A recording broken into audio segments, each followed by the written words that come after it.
Patrick Bergin, why is Africa increasingly becoming a destination for the so-called smart money? Africa's reached a tipping point. It's amazing. I've been there for almost 30 years. For decades, there was relatively no growth. You didn't see new businesses. You didn't see construction. But really, since the end of apartheid and with Chinese investment in Africa, you see cranes, you see highways, and infrastructure backbone is going up. Africa has now the world's youngest and fastest growing population, so there's a new consumer class moving into the middle market, lots of opportunities. And how exactly do you take advantage of those opportunities? You run something called African Wildlife Capital, which is part of the African Wildlife Foundation. So how is that money managed? Well, first of all, let me say African Wildlife Foundation, we're Africa's conservation organization, headquartered in Nairobi. We exist to promote a vision of a modern and prosperous Africa that also has large and representative populations of wildlife in it. We've been doing that for 5 decades through charitable activities and grants to national parks and communities. But with African Wildlife Capital, we've established an impact investing fund.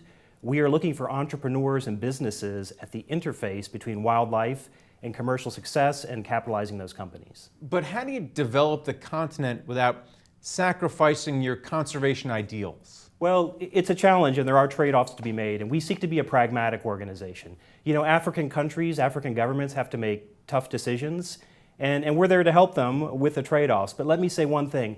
A lot of it is about spatial planning. Africa is huge. The United States fits in Africa 3 times with change left over. So if we're thoughtful about where things happen, there should be space for livable cities, productive farmlands, a good infrastructure backbone, even manufacturing.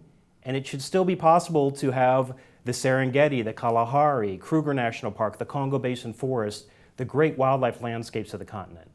And right now, the Chinese are investing a lot in Africa. We hear about that. So are they gaining a first mover advantage? Are they beating us to the punch in Africa? I think they may be. I think we have to really get in there and compete. I was in China 4 times last year. I'm about to go back in September. The Chinese are agnostic. They'll go into any country. They don't care whether it's English speaking or French speaking or Portuguese speaking. They don't care what the religion of the people is. They don't care about the sector. Anytime they see an opportunity, they're willing to exploit it, and they're there in a big way. So can you talk a little bit more about returns? Because clearly this is a frontier market. People are looking for outsized returns. It's hard to find money right now in bond yields, so maybe they can find something in Africa. So how does an American investor invest in Africa and make a decent return? Well, there's lots of reporting. For example, the Corporate Council on Africa talks about the opportunities for American business. There are risk-adjusted awards, and they're very high in some cases. And can you just talk about the different parts of Africa? Because South Africa is very different from Morocco in the north, and then you have Kenya in the east, and Nigeria, which is very wealthy due to petroleum, in the west. So how does one invest in Africa considering all the differences in the continent itself?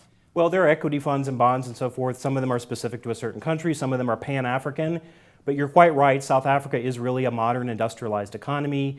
You have Arab-speaking North Africa, Egypt to Morocco. Nigeria 2 years ago surpassed South Africa as the continent's largest market. But what we hear from economists really is, again, since the end of apartheid, high rates of growth, maybe 3 to 6% across 20 different states in Africa. So I think there are opportunities in each of the key regions. All right, well, thanks a lot for coming here and talking about it. Thanks, Greg. And thank you for watching The Street.